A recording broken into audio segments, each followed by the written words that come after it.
you. They're the people who are thriving alongside of you. These are the people who are already called out as the student leaders at your schools. You are already called to make a difference on your campus. And there are people back at your schools that are watching you, watching every move you make. And they want to know that even though it feels hard sometimes and you feel insecure about things, that with good help from staff and teachers and people who love you and friends and family, that you can get through anything. You really can, people. Give yourselves a round of applause. You are awesome. So it reminds me a bit of the old story, and you might have heard this. It's been around for a long time, about the old man who saw a little boy next to the ocean who was bending down and picking things up and throwing them back in. Remember what they were? Starfish. They were starfish, that's right. And there were a ton along the beach. There were so many. The old man went up to him and said, "Dude, what are you doing? You can't make a difference. Look at all the starfish and there's just one of you." And the kid picked up the starfish and he tossed it back in the ocean and he said, "I made a difference to that one." You know, I've often wondered about the man. Did the man join him in his quest to help the starfish? Did he cooperate with him? Did he show compassion to the natural creatures on the beach that needed to be saved?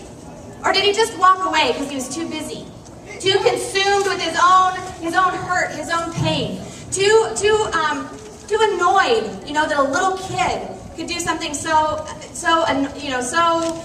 fruitless that it wouldn't amount to anything? What did that old man think? I don't know. But I do know that story has inspired a lot of people to kind of take up their own bootstraps and decide to help others. Just like you guys did this morning. I got to hear about some of your service projects and the ways that you are, as student council members, reaching out to the neighborhoods around you, to the communities around you. Awesome. And giving of your time and your energy and your compassion to show that it's never too early to start helping others. It's never too early to start helping others thrive in the environments in which they're planted. And that reminds me, there was this, some of you have heard of him. His name is Craig Kielburger. When I was 14 years old, I was sitting there watching Oprah and eating some Cheetos, likely. And while I was watching Oprah, I saw Craig Kielburger. He was 12 years old on Oprah. And I'm like, what is this 12-year-old doing on Oprah? Well, Craig, years earlier, just a couple years earlier, had read an article about a boy in Pakistan who at age 4, this boy in Pakistan named Iqbal, was working 12-hour days, 6 days a week. Okay, so he did this when he was 4 years old. At age 10, Iqbal was rescued by an international organization that came in and rescued him. And then Iqbal was spreading the word that we need to get rid of child labor, that we've got to make sure that child labor laws are followed all around the world. At 12 years old, Iqbal was murdered. Craig Kielburger, up in Toronto, Canada, read this article in the newspaper, and it rocked his world. And he decided from that point that he was going to make a difference in this world. And he started an organization called Free the Children. And now Free the Children has built 650 schools around the world. He is changing tons of lives. Yeah. Free the Children actually has some amazing school projects. So those of you who are totally interested, get on freethechildren.com. It's amazing what they're doing. And so I watched this at 14 years old. I'm watching Craig Kielburger on Oprah, and I'm like, whoa, this guy, he's so young, but he's making a difference worldwide. This is cool. And so I'm not gonna lie, I got inspired by the man, or by the boy, actually, at the time. And in my life, I've been really hooked up. I got so inspired that I had to go to India to serve. And then I was like, oh, how about Puerto Rico, and how about Mexico, to help people that are less fortunate experience good things, good days, good experiences, and help them. So I think that it's amazing how people around the world, we started in Pakistan, then it hit Canada, then it hit Glendale, Arizona, and now hopefully we're here together. Maybe somebody in this group is going to say, whoa, you're going to see a commercial, or you're going to see an interview, or you're going to read a book, or your teacher's going to tell you a story, and you're going to be like, I am a part of the change. I am a part of a community that believes in compassion for all people.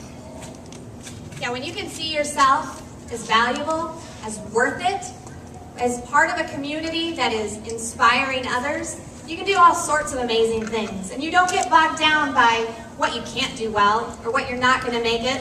I mean, who cares that I only have this one itty bitty tiny little, hardly be able to be seen trophy?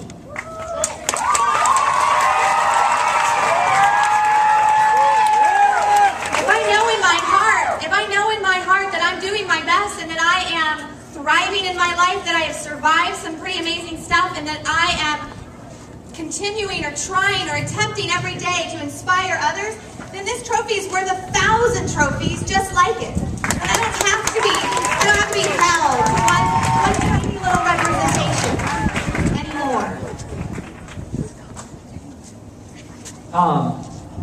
So with that, one thing that's pretty cool as far as inspiration goes, my sister has been, like I said, honestly, the competition piece, but it's the inspiration piece.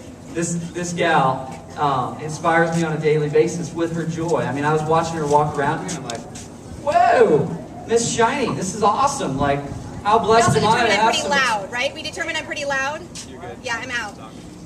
I'm pretty loud. Yeah? Yeah.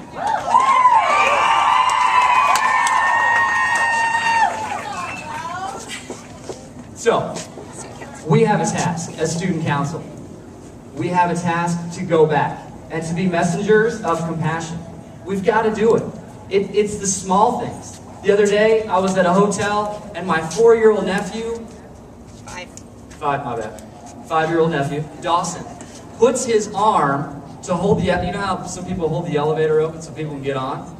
He's 5 years old holding the elevator door open. Can I just mention he almost got squished in the elevator and Mommy was really scared. All in the name of service. That's right. So Dawson at 4, we have, if a 5-year-old is holding open elevators, how hard is it to open up a door for friends? How hard is it to open up a door for strangers? How hard is it at lunchtime to go around and find kids that don't have people around them, adoring them, loving them? It's a task that we as student council have to take on. It's the little things that make huge differences. The little things. You've all come here from different places. We talked earlier about surviving, right? We talked about what kind of stories you come with. Things at home that aren't good, issues with your parents, frustration about independence, trying to kind of spread your wings a little bit, what high school is going to look like, what next year as 8th graders is going to look like, what it means to be a 7th grader next year, whatever it is. You all have stuff that's going on for you, and you're surviving through those things. When you get to come to a thing like Plus Days, this is a place where the people around you are just shining light on you and smiling in ways that maybe you've never experienced before. And this is a place to meet new people from other schools, to kind of break out of your comfort zone, to take some risks, so that you can all thrive together, all right? And your next task when you go back to your campuses is to inspire the rest of your student body to see the light that's within you and to really speak to them in ways that are loving and pure and kind. Don't let anybody look down on you because you're young, because you are the leaders at your schools. You've been called out by your teachers, you've been elected by your peers to make a difference. And that's really simple. That's dressing up for Spirit Days. If you plan them, participate in them, right? If you have assemblies at your school, then show them what your Spirit roll call looks like. You guys did amazing with those. That was awesome creativity. Good work. When you have an opportunity in your classroom to help out somebody who's getting picked on, then stand up and help them out. But those are all ways that little by little, one person at a time, one starfish at a time, you will inspire the rest of your student body to do amazing things for the Peoria School District and also for Peoria and Glendale, for our entire community, so that every little ripple goes out and touches many more people than you can even imagine. Probably enough to fill this arena and this stadium and beyond. That's awesome. Your potential is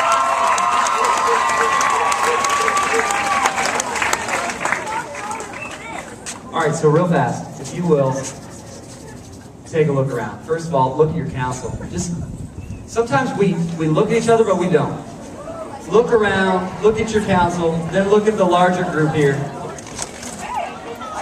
See the beauty. See the amazing beauty. There it is.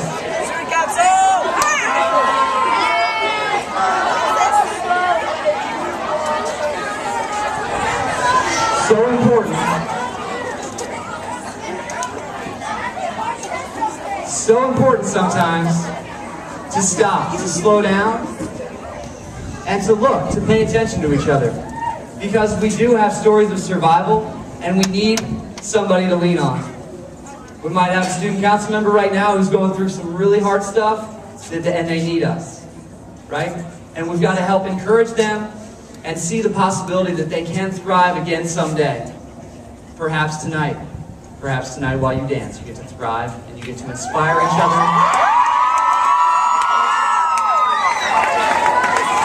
All right, so Aaron, through all of this tonight, I'm realizing through talking about thriving and inspiring, I realized through talking about compassion and cooperation and creativity that perhaps I was a bit unfair to you earlier.